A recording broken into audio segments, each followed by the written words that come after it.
Hoy tenemos un tema de primera importancia en Conocer para Crecer, aquí en el CSIC. Para mí, como director general del CSIC, es un honor recibir a una ponente de una extraordinaria trayectoria, a quien conozco, reconozco, quiero mucho desde hace mucho tiempo y con quien tengo el privilegio de haber coincidido en distintas tareas políticas, profesionales, académicas de distinta índole, que es la maestra Silvia Palazuelos. Bienvenida, Silvia, muchas gracias por aceptar participar en este ejercicio. Me consta pues tu capacidad, tu formación, tu experiencia, tus aportaciones en muchos temas, pero este tema en particular, que es la materia jurídica y política, electoral. Bueno, yo creo que Silvia Palazuelos, no es porque sea mi amiga y la quiero mucho, lo que de hecho es, pero lo digo con toda objetividad, es una de las abogadas más capaces que existen en México en la materia, dedicadas a la materia jurídico-electoral, y de verdad es un honor, Silvia, que nos acompañes en el CSIC en esta ocasión. Y bueno, gracias de nuevo a todas y a todos quienes se han dado el tiempo y nos acompañan en este webinar.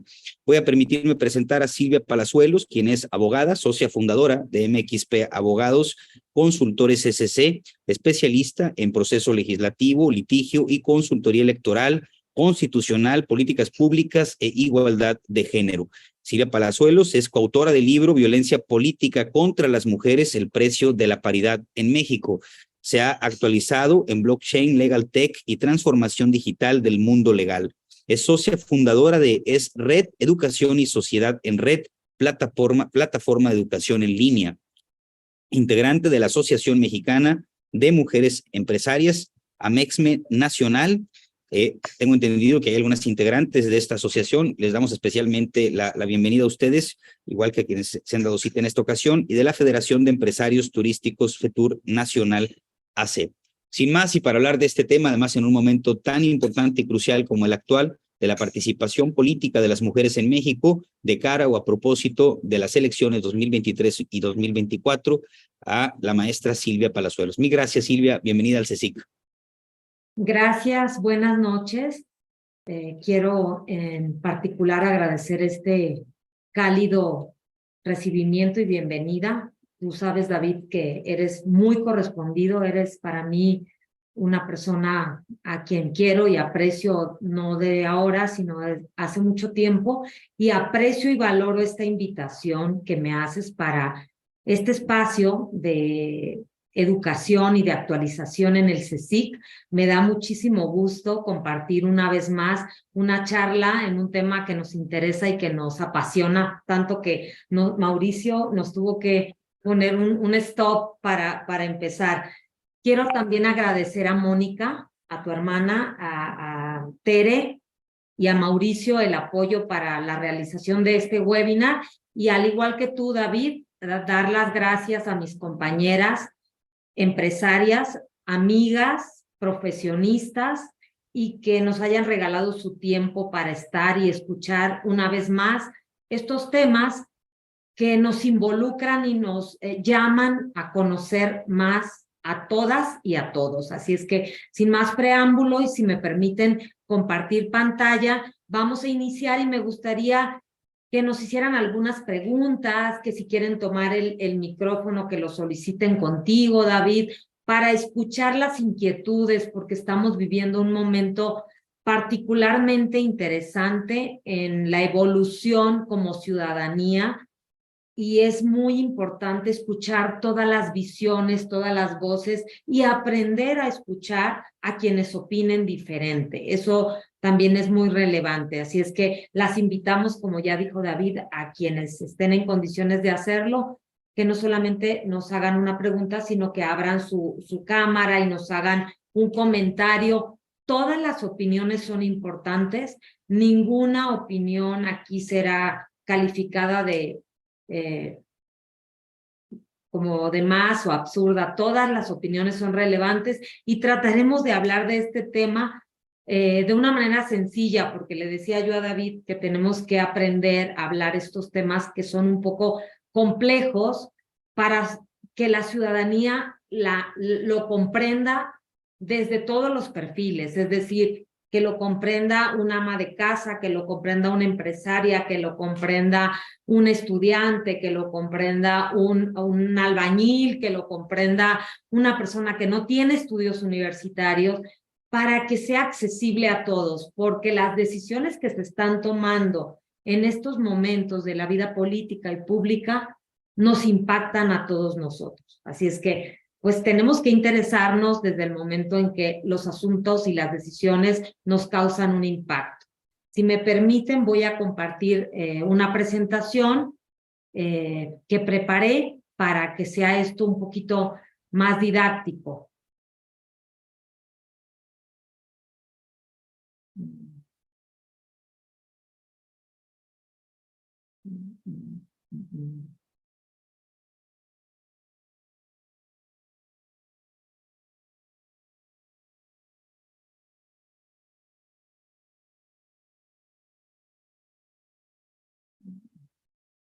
Perdón, creo que se me fue otra pantalla para compartir. Otra No, pantalla. no Pasa veo siempre. no, aquí veo.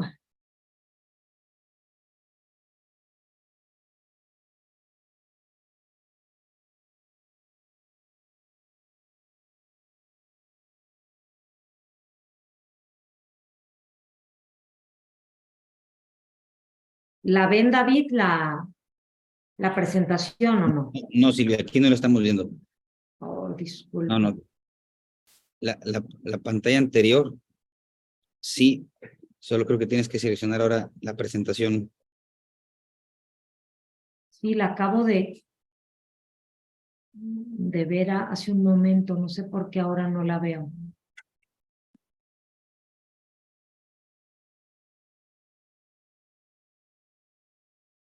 Yo creo que tienes que cerrar esta, Silvia.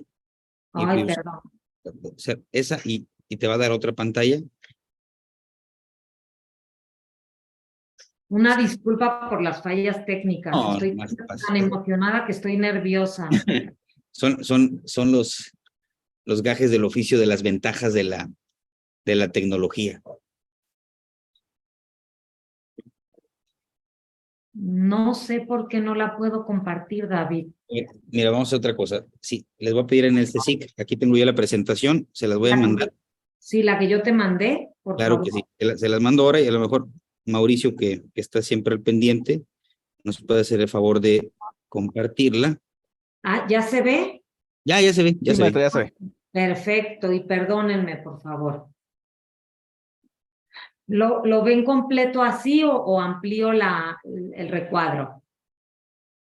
Preferentemente si se puede ampliar el recuadro para que no salgan la vista de los participantes a la derecha, está mejor. Pues ya no me deja, ya no me deja moverle, perdón. No, pero aquí la vamos viendo bien, ¿no? Está bien así, ¿no, Mauricio? Sí se alcanza a ver. Yo la veo, no se ve. ¿Sí se alcanza a ver? Ok. Gracias, Mauricio. Bueno, Adelante. yo quiero empezar por reconocer los avances normativos que se han realizado en el Congreso de la Unión. Platicábamos hace un momento, David y yo, acerca de la incorporación del principio de paridad en la Constitución.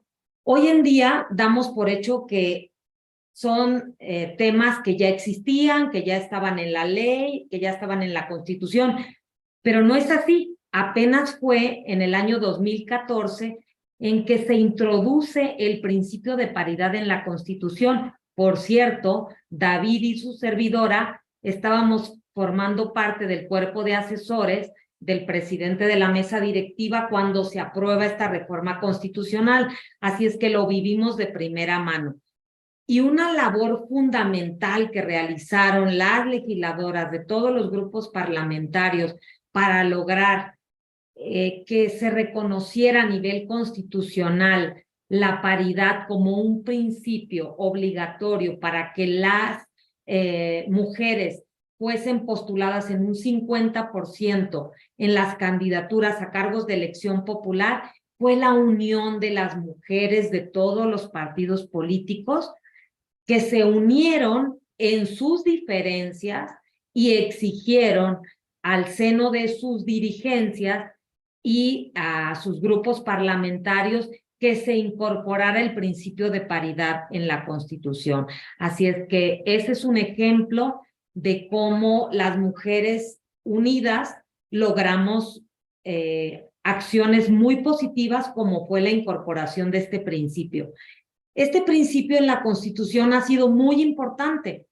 A partir de la incorporación del principio de paridad, hubo recientemente otra reforma muy importante a la que se le ha denominado paridad en todo, que se publicó apenas el 6 de junio de 2019 y que materialmente esa reforma ha significado un arduo trabajo en las legislaturas recientes y que significa que no solamente las mujeres deben de acceder en forma paritaria a los cargos de elección popular, sino la obligatoriedad de los 3 niveles de gobierno, federal, estatal y municipales, o las alcaldías, y no solamente los gobiernos, sino también los organismos autónomos constitucionales, cualquier entidad pública, para realizar la observancia del principio de paridad en la integración de sus órganos de gobierno o en la integración de las secretarías de Estado, en la integración de un cuerpo colegiado como el Instituto Nacional Electoral y los cuerpos colegiados que regulen o que gobiernen a esas entidades públicas. Por tanto, es muy relevante la armonización legislativa que se ha realizado a partir de la paridad en todo. Eso implicó un análisis de modificación de casi 100 ordenamientos jurídicos a nivel federal. Eso es tan solo las leyes que nos regulan a nivel federal, pero a su vez esas leyes se tienen que armonizar, es decir, realizar las reformas en los congresos locales, y por tanto el trabajo aún no termina. Es una tarea pendiente todavía la que se tiene. ¿Y cuál es otra relevancia que ha tenido este principio de paridad en la Constitución? Bueno, pues que los órganos como el INE y los tribunales, al momento de dictar sentencias o de dictar acuerdos, pues han tomado este principio de paridad para realizar lo que se les llama acciones afirmativas a favor de las mujeres. ¿Y por qué son necesarias las acciones afirmativas cuando ya la Constitución contempla el principio de paridad y las leyes obligan a ello? Pues porque, como platicábamos antes de iniciar este webinar, la creatividad de nuestros actores políticos y concretamente dirigentes de partidos, pues son múltiples e inacabadas para evadir el cumplimiento de la ley. Y estas acciones afirmativas establecen acciones concretas para que los partidos políticos realicen actos en particular que realmente materialicen la paridad. Tan es el caso de las gubernaturas, porque decimos, ¿por qué las gubernaturas si no son órganos colegiados, a diferencia de un ayuntamiento, a diferencia de un congreso, donde hay un número colegiado en el que se pueden dividir las integraciones y poner un 50% de mujeres y un 50% de hombres? Pues la paridad también impacta o también ha impactado a los cargos unipersonales como presidencias municipales, gubernaturas, y hemos tenido las mujeres como aliados estratégicos a los órganos electorales y a los órganos jurisdiccionales.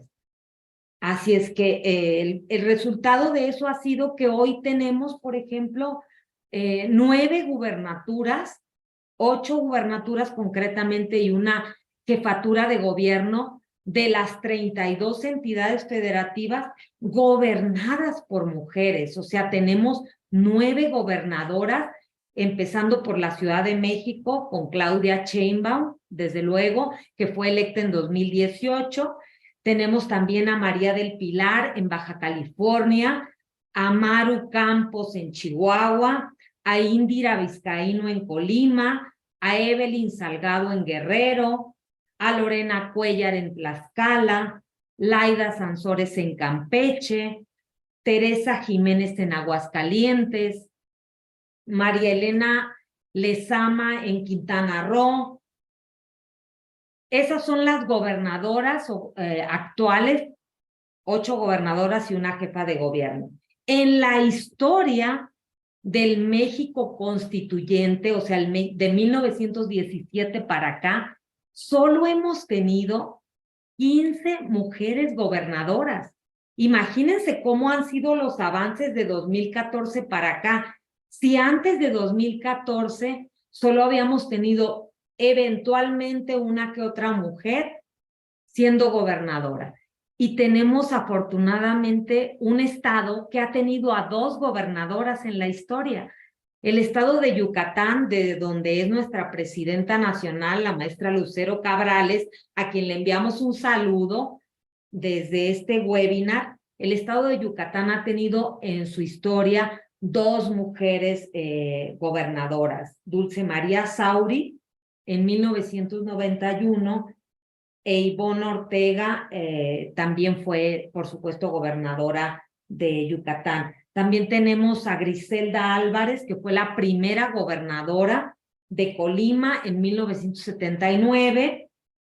Rosario Robles, que recordarán ustedes, fue en ese entonces jefa de gobierno en 1999. Amalia García, en el 2000, de 2000 a 2007, fue gobernadora del estado de Zacatecas. Claudia Pavlovich, hoy embajadora, fue gobernadora del estado de Sonora. Ella le entregó el gobierno al actual gobernador, a Alfonso Durazo. Y desde luego tenemos la historia trágica de la número 16 de las gobernadoras, que tan solo fue gobernadora 10 días por el trágico accidente en que perdió la vida Marta Erika Alonso, que 10 días, pero fue gobernadora y lamentablemente falleció por el accidente que todos conocemos. Así es que, como ven, ha habido avances y esos avances se han detonado principalmente a partir de la inclusión del principio de paridad en la Constitución en 2014. La paridad en los congresos locales también es hoy una realidad. Comentábamos David y yo antes de entrar a este webinar que hay 16 congresos locales donde las mujeres son mayoría incluso que los hombres en la integración de los congresos. Por tanto, rebasan ya la paridad en esos congresos locales. Y a nivel federal, la legislatura que hoy se llama, y así lo hemos escuchado, la legislatura de la paridad, alcanzó la paridad en la legislatura actual, que es la 65ª legislatura, que es la que está cursando actualmente, y casi alcanzó la paridad, y ya se denominaba legislatura de la paridad, porque materialmente casi la alcanzaba la legislatura anterior. Ahorita lo vamos a ver en una gráfica que traigo por aquí, que marca muy bien esa brecha, cómo se ha cortado. También quisiera, antes de continuar, hablar de algunos conceptos básicos, porque nos confundimos un poco en el lenguaje cuando hablamos de igualdad, de equidad y de paridad. ¿Qué es cada uno de estos conceptos? Consideré importante dejarlo aquí y se lo voy a mandar, por supuesto, a CECIC para que lo distribuya esta presentación, porque creo que vale la pena tener estos conceptos a la mano. La igualdad es tratar a todas las personas por igual, independientemente de sus diferencias. La equidad, por tanto, ¿en qué se diferencia de la igualdad? La equidad es un traje a la medida de cada persona. Le proporciona a cada persona recursos y oportunidades que se ajustan a sus necesidades para alcanzar la igualdad. es una diferencia del lenguaje importante que les pido que tengamos en cuenta. ¿Y qué es la paridad? Bueno, la paridad es este concepto que permite materialmente lograr la inclusión de mujeres en los espacios de decisión. Por eso se habla a nivel político del principio de paridad, porque significa cómo se establecen reglas concretas y acciones claras para que los partidos políticos cumplan con la postulación real de mujeres para acceder a los cargos de elección popular. Eso es lo que hace la diferencia de estos tres conceptos. Los tres son válidos, tanto la igualdad, la equidad y la paridad, y se utilizan para lograr objetivos distintos. Es importante tenerlos claros. Esta es la gráfica que les decía que se aprecia muy bien de la legislatura 1985 a 1988, cómo existía apenas un porcentaje de participación de mujeres de un 10.5%. Y si aprecian la gráfica, se va cerrando la brecha hasta alcanzar la paridad justamente en la legislatura actual, 2021-2024. Les señalé este número porque de 2000 a 2003, que fue la legislatura 58, tan solo han transcurrido 20 años.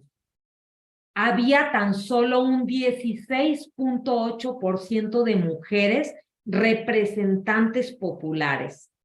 A la legislatura actual, que es la 65ª, donde ya se alcanzó la paridad y hay un 50% de mujeres y un 50% de hombres. Es muy interesante ver esta gráfica. Por tanto, si en 2014, ustedes pueden apreciar aquí, se aprobó el principio de paridad, existía apenas un 37% de participación de mujeres, logramos en tan solo 2 legislaturas más acortar esa brecha y alcanzar la paridad. Por tanto, sí es relevante y ha sido relevante ese principio en la Constitución. Y ahora, bueno, pues, ¿en qué estamos? Le decía yo a David, porque es importante que hablemos de los procesos electorales tanto en el estado de Coahuila como en el estado de México. Dirán ustedes, bueno, mujeres que no están relacionadas o personas que no están relacionadas con el ámbito político electoral, ¿por qué se postuló candidata o candidatas mujeres en el estado de México y por qué en el estado de Coahuila son candidatos a la gubernatura hombres? Esto no fue gratuito, fue producto también de un acuerdo del INE que obligó a los partidos políticos a que decidieran en qué entidad federativa, de acuerdo a sus reglas de competitividad electoral, debían de postular al menos una candidatura mujer. ¿Por qué? Porque la legislación local no estableció cómo se iba a regular la postulación de esa candidatura unipersonal. No lo reguló la legislación local a tiempo y tuvo que haber un acuerdo del Consejo General del INE que les dijera a los partidos políticos cómo cumplir con el principio de paridad en la postulación de 2 candidaturas a la gubernatura, porque este año tenemos solo estas 2 elecciones a gubernaturas. Tenemos que en el estado de Coahuila, además de la gubernatura, se elige el Congreso local, 25 diputaciones, pero en el estado de México solamente se elige una gubernatura y como todos sabemos, son 2 candidatas, mujeres, las que están contendiendo con diferentes coaliciones para lograr la postulación. Así es que sí o sí vamos a tener a la entidad con el mayor padrón electoral representado sin duda por una gobernadora más. Así es que en lugar de 9 vamos a tener 10 gobernadoras ya este año. La elección será el 4 de junio. Y bueno, pues es sumamente interesante seguir el proceso. Hasta ahora ha habido pues un debate donde las candidatas han podido contrastar las ideas, los puntos de vista, lo que propone cada una en los diferentes temas que les ha puesto a consideración el Instituto Electoral. Yo los he seguido, las invito, aunque no sean parte del Estado de México y del padrón electoral y no vayamos a votar en esa entidad, a que nos involucremos y escuchemos lo que dicen las candidatas, tanto en el Estado de México como los candidatos en Coahuila. En Coahuila, si mal no recuerdo, David, ha habido ya 2 debates, han sido muy interesantes. Lamentablemente, como siempre en los medios, trasciende la nota de color, es decir, lo chusco, la ida al baño y todas estas cosas que han trascendido, pero los temas han sido muy importantes y creo que han ayudado mucho las periodistas que han moderado los debates para poner esta sal y pimienta interesante en lo que son las respuestas de las candidatas a los diferentes temas. Bueno, eso me ha parecido a mí. Menos acartonados, un poquito más sueltos y los temas pues muy interesantes, así que las invito a que sigamos. Quién sabe si va a haber otro debate en el Estado de México. Legalmente así se acordó, pero parece ser que se están poniendo algunas condiciones para llevarse a cabo, porque las percepciones mediáticas pues también cuentan en lo político electoral. Entonces, las percepciones se usan para manipular a la opinión pública y esto es muy lamentable, pero ante la desinformación de la ciudadanía o la información a través de medios poco serios y poco profesionales, o redes sociales donde se está manipulando mucho el sentir de la ciudadanía, pues se puede llevar un resultado que pues evidentemente no nos conviene a todas las personas. Así es que participemos y si tenemos algún amigo o amiga o empresaria o empresario, nosotras en Amexme tenemos varios capítulos en el Estado de México y seguro nuestras compañeras van a estar muy pendientes del proceso electoral. En Coahuila no sé, no recuerdo si tenemos algún capítulo, pero también vamos a estar llamando a nuestras compañeras para que se involucren en ese proceso. ¿Qué viene para 2024? Bueno, pues el proceso electoral más grande de la historia viene para 2024. ¿Y por qué hablamos ya del proceso o de las elecciones que vienen en 2024? Porque el proceso, tanto federal como locales, empiezan un año antes. Es decir, van a empezar en septiembre el proceso electoral federal o en noviembre si se aprueba el plan B, que espero que no, toco madera, pero bueno, si se aprueba el plan B, la propuesta del Ejecutivo está que se mueva la fecha del inicio del proceso electoral, entonces de septiembre se movería a noviembre. Pero, ¿qué es lo relevante para este proceso que viene, David? A ver, pues se van a elegir un total de 20,263 cargos de elección popular. Se va a renovar la Cámara de Diputados, que son 500 legisladores. Se renueva el Senado de la República, que son 128 senadurías. Y se elige, desde luego, la Presidencia de la República y cargos locales, 19,634 cargos locales. De esos 20,273 cargos, sí o sí, el 50% deberán ser mujeres, mínimo. O sea que las mujeres pueden acceder a 10,131 cargos de elección popular, tanto federales como locales. Entonces, bueno, pues es oportunidad. Muchas de nuestras compañeras empresarias son invitadas por los partidos políticos a que se involucren y a ser postuladas a estos cargos. Entonces, sabemos ya de varios casos donde las han invitado y donde muchas de ellas pues han participado exitosamente. ¿Qué se va a elegir concretamente el 2 de junio de 2024? 8 gubernaturas y la jefatura de gobierno. Va a haber elecciones de gubernatura en Chiapas, en Guanajuato, Jalisco, Morelos, Puebla, Tabasco, Veracruz, Yucatán y la Ciudad de México. 31 entidades federativas, con excepción de Coahuila, que los elige en la elección de este año, se van a elegir congresos locales, es decir, diputadas y diputados del Congreso local.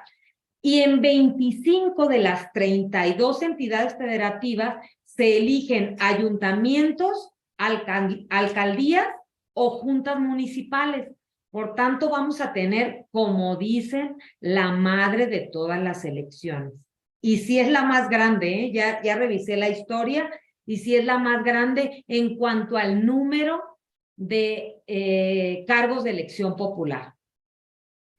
¿Qué fechas tenemos que tener claras, tanto del 2023 como de 2024? Bueno, ya se acerca el fin de las campañas en Coahuila y Estado de México. El 31 de mayo concluyen las campañas electorales y la jornada electoral será el 4 de junio. En 2024, como yo les decía, el inicio del proceso electoral será o en septiembre de 2023 o en noviembre si se aprueba el Plan B. Las precampañas, ¿cuándo se realizan? Entre diciembre y enero. Las campañas entre marzo y mayo y la jornada electoral el 2 de junio de 2024. ¿Qué podemos concluir de lo que hemos señalado y por qué es importante la participación de las mujeres, no solo en la postulación de los cargos, David, de elección popular, sino también en el involucramiento de la ciudadanía y de las mujeres en los asuntos públicos? Aquí algunos datos. De acuerdo al INEGI, en el censo, en el último de 2020, las mujeres somos el 51.2% de la población. Por tanto, somos mayoría las mujeres. Tenemos que hacernos cargo de esa mayoría, porque en nuestras manos está poder decidir las elecciones que vienen, ¿eh? Y las decisiones que se vayan a tomar, por supuesto, en los órganos de decisión pública. El Estado de México tiene el padrón electoral más grande de la República Mexicana. Del padrón electoral más grande, que tiene a más de 12 millones de personas, 6.653.000 y un poco más del padrón electoral son mujeres. En la lista nominal hay 6.647.702 mujeres. Es decir, ¿qué diferencia hay entre la lista nominal y el padrón electoral? La lista nominal es el cuadernillo que hemos visto cuando vamos a votar, donde está la credencial de elector con nuestra fotografía, nuestros datos, donde los que están ahí checando revisan que seamos nosotros los que estamos presentando nuestra credencial para votar, nos identifican. Esa es la lista nominal. Los que ya tienen credencial vigente y están listas y listos para ir a votar. El padrón electoral son los que han solicitado su inscripción, pero algunos de ellos no lo recogieron, no lo actualizaron y no cuentan con la credencial de elector vigente. Esa es la diferencia que hay entre uno y otro término, para que lo entendamos. De esos 20.663 cargos, como ya dijimos, al menos la mitad van a ser necesariamente ocupados por mujeres de la elección de 2024. Entonces, ¿cómo podemos influir las mujeres en la próxima elección? Para empezar, yendo a votar, haciéndonos cargo de esa mayoría que somos, David, porque muchas mujeres no vamos a votar. O sea, tenemos la credencial porque la usamos para el banco, para hacer trámites, para involucrarnos, pero ahora tenemos que ser conscientes del poder que nos representa esa credencial vigente, y tenemos que hacernos cargo de ir a votar y de además invitar a otras personas a que vayan a votar y que lo hagan, nuestros hijos, el esposo, el amigo, la amiga, porque no le damos importancia a ir a votar. Y no hay tema más importante el domingo, día de las elecciones, de la jornada electoral, que ir a votar. Ese es el punto número 1. Participación activa de la ciudadanía. Afortunadamente hemos visto que todos estos ataques desde el poder a los órganos constituidos, a los poderes, al INE, al INAI ahora, nos han unificado como ciudadanía o nos han despertado. Yo se los digo con conocimiento de causa y con entusiasmo, porque he participado en las marchas para defender al INE, he participado en las manifestaciones de las mujeres, en las marchas de las mujeres del 8 de marzo, y he notado esa efervescencia que hay en las mujeres por conocer más acerca de nuestros derechos y hacernos cargo de ellos. La labor que hacemos también en los colectivos como AMEXME y como otros colectivos en FETUR, como otros colectivos y asociaciones civiles, ha sido muy relevante en los últimos años y en los últimos acontecimientos relevantes públicos, y nos estamos involucrando cada vez más en los asuntos públicos. Así es que, empresaria, estamos en el lugar correcto y estamos tomando y haciéndonos cargo del lugar que nos toca vivir en la historia. Y hagámonos cargo de eso participando e invitando a otras personas a que así lo hagamos. También la participación de las mujeres en la vida política y pública es importante para lograr la igualdad.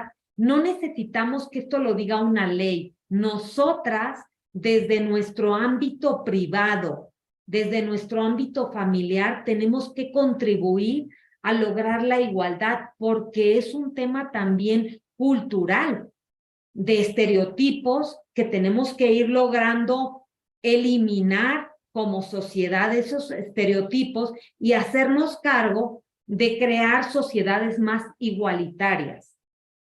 La participación de las mujeres en los asuntos públicos, cotidianos, locales, comunitarios, como emprendedoras, como empresarias, en el cuidado al medio ambiente, en la educación, en la sostenibilidad, se refleja en beneficios directos para las familias y para la sociedad. Eso ha sido comprobado por diversos estudios de organismos internacionales, y nosotras tenemos hoy una oportunidad de oro para hacerlo valer, porque es el tiempo de las mujeres.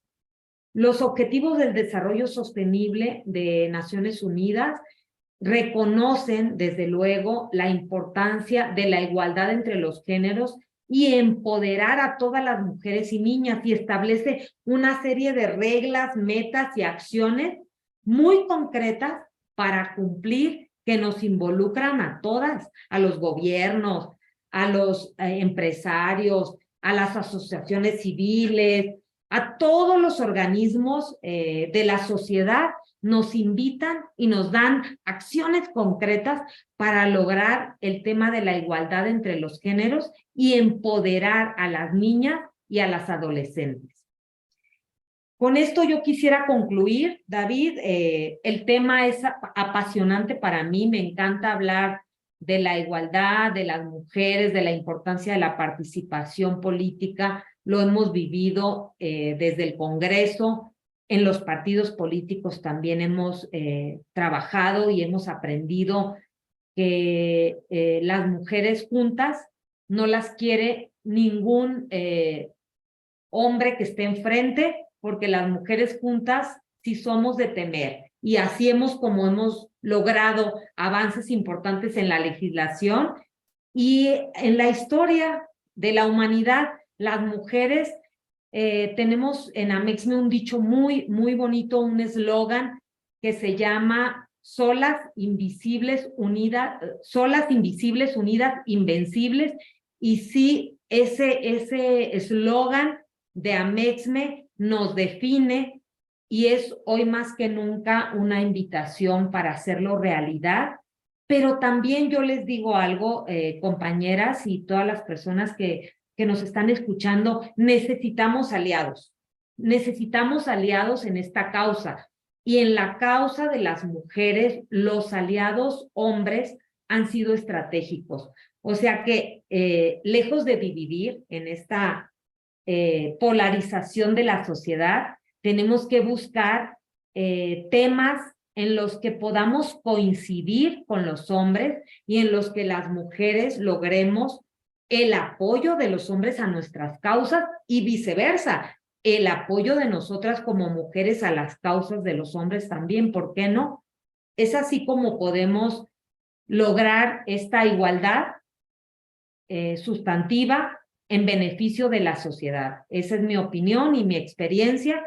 Yo he sido una beneficiaria de los apoyos de los hombres, a David le consta, en grupos donde predominan los hombres, no he tenido que ejercer el género para que me hayan otorgado un liderazgo, lo cual reconozco y eso agradezco también. Por tanto, mi experiencia profesional ha sido que los hombres son aliados de las causas de las mujeres.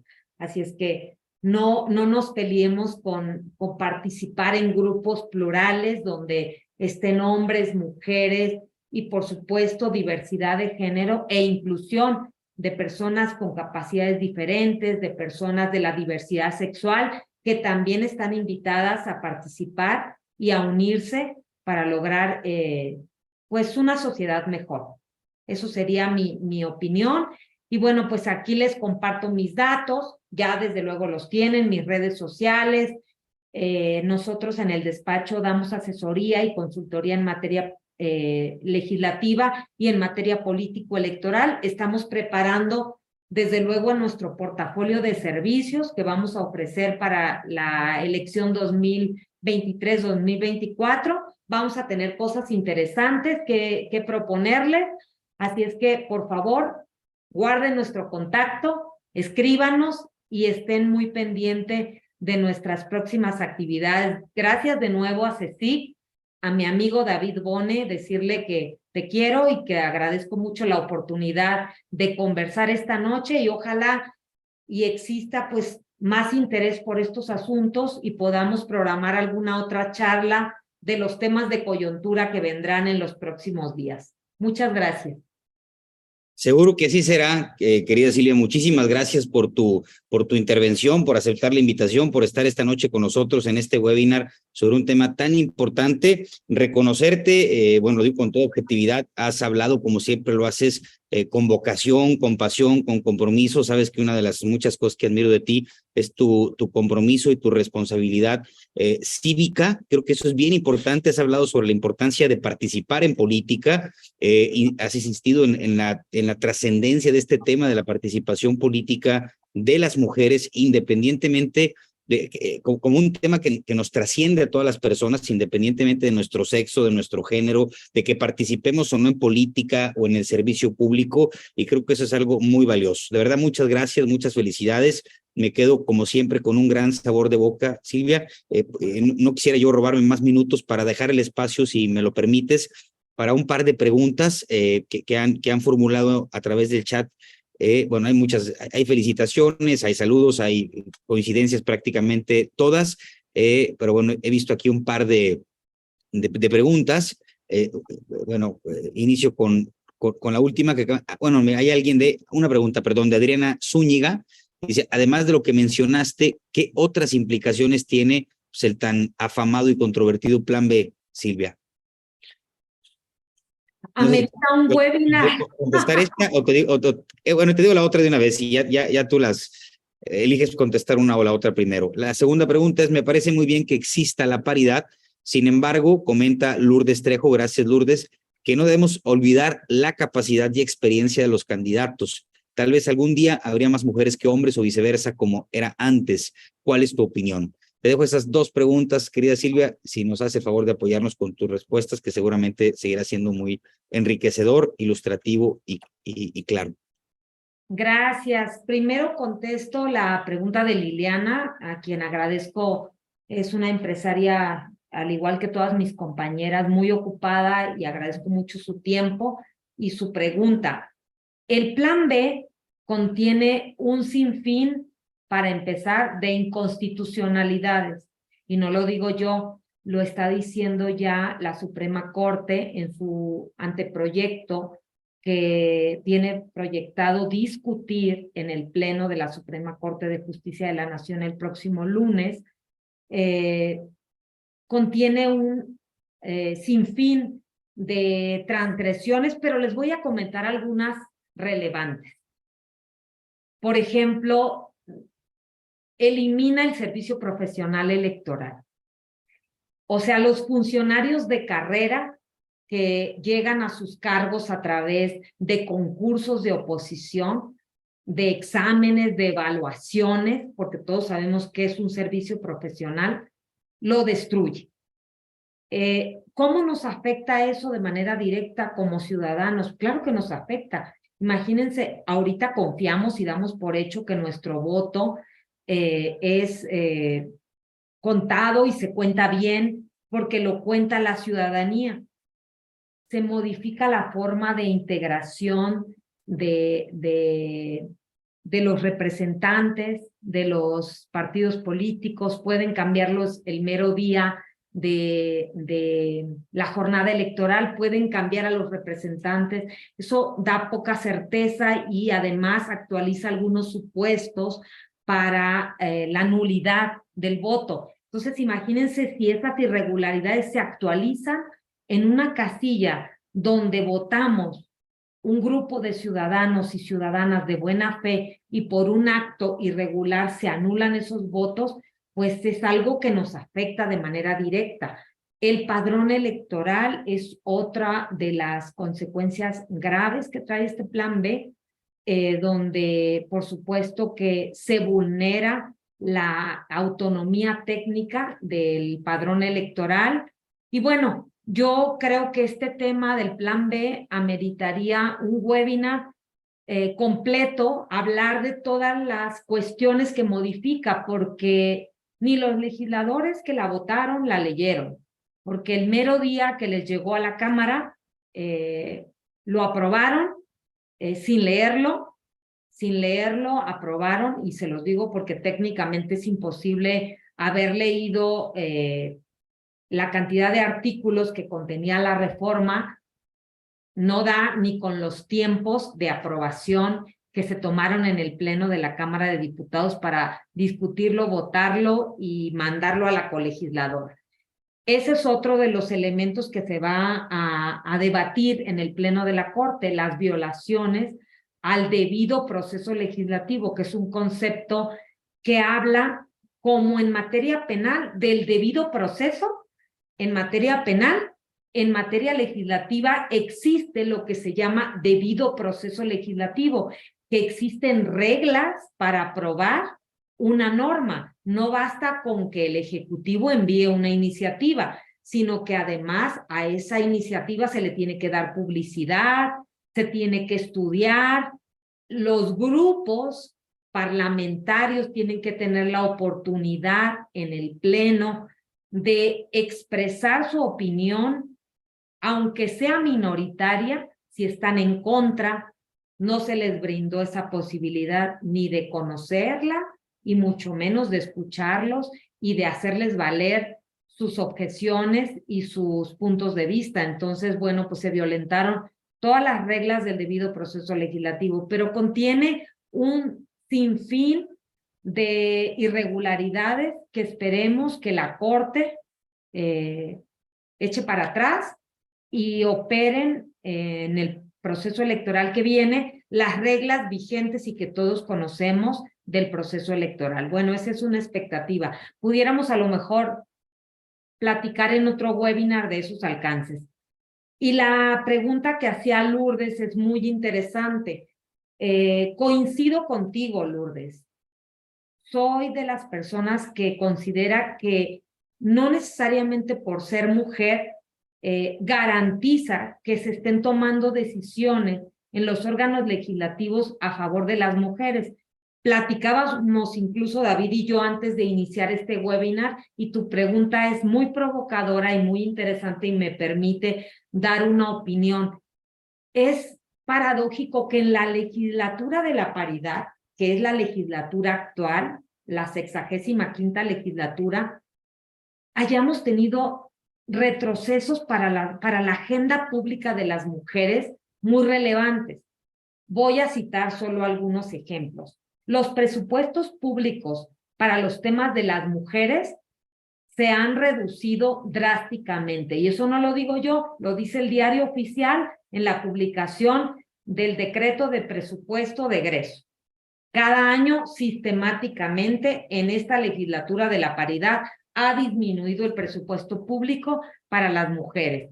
Número 2, los refugios desaparecieron, es decir, el apoyo gubernamental que daba para las mujeres en situación de violencia, desaparecieron esos apoyos y desaparecieron, por tanto, los refugios. Los que existen en la actualidad subsisten por subsidios y apoyos de otras entidades, como por ejemplo a nivel local, algunos estados los han mantenido y por asociaciones civiles, fundaciones y entidades privadas que han logrado mantenerlos para ofrecer ese apoyo a mujeres violentadas y a sus hijos. Y el tema de las escuelas de tiempo completo, que en esta legislatura de la paridad también se acabó el presupuesto para su manutención. Entonces, coincido contigo que no necesariamente el número paritario de mujeres se traduce materialmente en bienestar para las mujeres. Y ese es todo un tema de debate. Sí, habremos tenido avances en la legislación, sin duda, no se regatea y ha sido importante. Pero también hemos tenido algunos retrocesos importantes en el tema de la agenda de las mujeres. Y eso en esta legislatura que se llama la legislatura de la paridad. Es cuanto, David, no sé si Gracias, muchas gracias. Hay algunos comentarios, felicitaciones, más preguntas. Si no tienes inconveniente, Silvia, te propondría, para no extendernos más allá de lo que nos permite el ejercicio, responderles a través de WhatsApp o de tu correo electrónico, quienes gusten hacerte llegar comentarios, inquietudes, dudas. Ha sido una gran exposición, de verdad, muchísimas gracias, Silvia, porque bueno, no solo nos compartes estos conocimientos, estas reflexiones, tu experiencia, como estudiosa que lo eres, sino como protagonista que lo has sido. Has participado de manera muy activa, como ya lo comentaste, ya me tocó, bueno, tuve el privilegio de trabajar contigo en el ámbito legislativo, pero además tú lo has seguido haciendo de forma muy consistente. Eres una abogada muy capaz, muy reconocida, muy influyente en el ámbito, sí, de la materia electoral, pero también en el ámbito legislativo. Entonces, de verdad que ha sido pues un honor contar con tu presencia, Silvia, y bueno, agradecerles a todas y a todos su interés, su participación en ser parte de este ejercicio. Agradecerles, como siempre, al equipo del CSIC, a Mauricio, a Tere, a Mónica, su apoyo. Sin ellos no sería posible llevar a cabo este ejercicio. Recordarles que el Centro de Estudios Superiores, Investigación y Consultoría, tenemos siempre una oferta académica, educativa, de asesoría, de servicios actualizada en nuestra página de internet, cesic.mx, en Facebook, en Twitter, en Instagram nos encuentran también con el mismo nombre. Y bueno, decirles que este ejercicio Conocer para Crecer se lleva a cabo todos los jueves en punto de las 8 de la noche, se transmite como en esta ocasión en vivo con personas, bueno, de reconocido prestigio, trayectoria, que pueden realizar aportaciones tan valiosas e interesantes como la que nos acaba de compartir nuestra querida Silvia Palazuelos el día de hoy. Mil gracias, Silvia. Gracias a todas y a todos y buenas noches. Gracias de nuevo, David, a CSIC, a todo el equipo y a mis compañeras, empresarias y amigas de Amexme. Gracias por conectarse y por darme su tiempo. Y a quienes no son de Amexme también, muchas gracias por compartir este espacio. Gracias. Buenas noches. Buenas noches.